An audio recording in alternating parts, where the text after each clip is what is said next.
is the future of American justice. Dead or alive, you're coming with me. Officer Alex Murphy is caught in an explosion. Omnicorp, a company known for making drones, rebuilds Alex in a robot suit in order to humanize their line of robotics for marketing in America.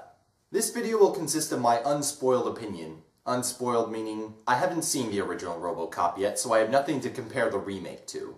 So let's do this. The good.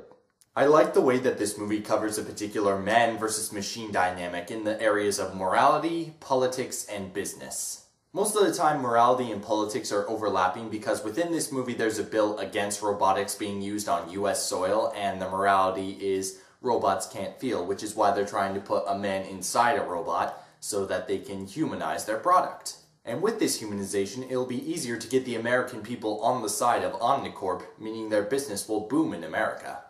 Of these traits, I think morality is the one that exemplifies the theme the best. That being that they're always walking a fine line with different adjustments they make to the robotic suit throughout the movie, how much of it should be machine and how much of it should be man. And the movie definitely makes it clear that this is a fine line of morality that they're walking. This tense situation is best emphasized by Alex Murphy and his family, as well as the Doctor, played by Gary Oldman.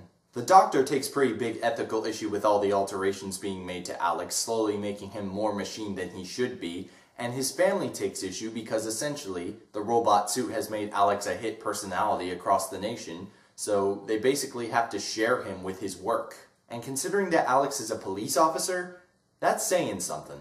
And while all this is happening, the political side is being covered by Pat Novak, a political commentator played by Samuel L. Jackson. And it's pretty much what you'd expect of Samuel L. Jackson. Loud, crazy, and pretty fun to watch.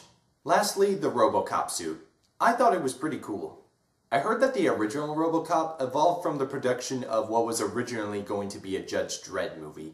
But the thing that sets this apart, and thank goodness it does set it apart, is the dynamic that the characters go for. While Judge Dredd is cold, stern, but ultimately human, Robocop is a man in a machine body, constantly struggling between the two sides of himself. The iffy.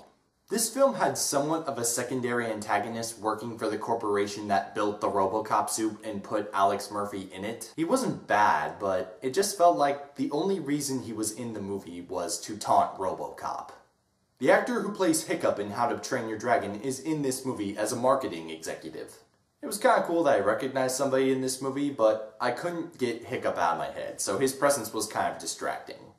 The bad. There is an attempt to show some decent inner conflict between Alex struggling between the man part of him and the machine part of him. I think this element could have been portrayed a little better, mostly because it seems like pure willpower is the only thing that Alex uses to overcome his machine side.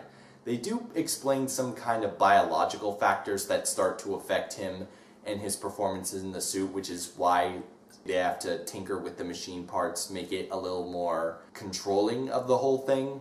But for the most part, the biological factor is glanced over. The verdict? This movie wasn't bad. There was enough emotional investment in the characters, as well as a good man versus machine dilemma, for the most part, to keep me invested in the story. As far as repeat viewings go, this is not one I would think I'd be clamoring to see again. This is Detective Steve, and I hope the original Robocop is better.